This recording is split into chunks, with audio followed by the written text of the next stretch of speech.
IPL ২০২৭-এর আগে KKR আনতে চলেছে এমন দুজন কোচকে যারা কিনা পরের বছর কেকেআর টিমটাকে সম্পূর্ণ বদলে দিতে পারে। কারা হতে পারে সেই দুজন কোচ?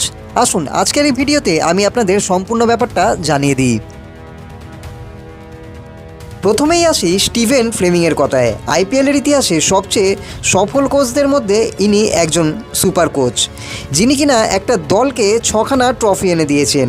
তার সবচেয়ে বড় শক্তি হলো ধৈর্য, প্ল্যানিং এবং বড় সময়ের জন্য একটা ভবিষ্যৎ দল তৈরি করার ক্ষমতা।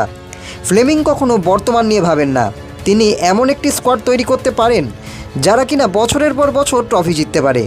কেকেআর যদি আগামী কয়েক সিজনের জন্য শক্তিশালী একটা দল তৈরি করতে চায় তাহলে ফ্লেমিং হতে পারে আদর্শ একজন পছন্দ।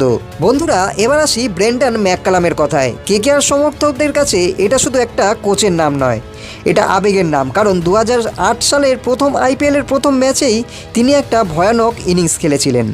পরে কোচ হিসেবেও ম্যাককালাম 2021 সালে কেকেআরকে ফাইনালে নিয়ে গেছিলেন।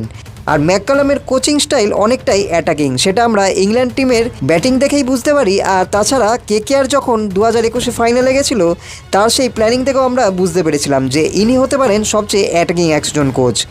এখন সবচেয়ে বড় প্রশ্ন এখানেই, কেকেআরের বর্তমান স্কোয়াডের জন্য কোন ধরনের কোচ বেশি দরকার? ঠান্ডা মাথার ফ্লেমিং নাকি আক্রমণাত্মক ব্রেনের ম্যাককালাম? বন্ধুরা, তোমাদের কি মনে হয় কেকেআরের কাকে কোচ করা উচিত, ফ্লেমিংকে নাকি ব্রেন্ডন ম্যাককালামকে? অবশ্যই কমেন্টে তোমাদের মতামতটি জানাও।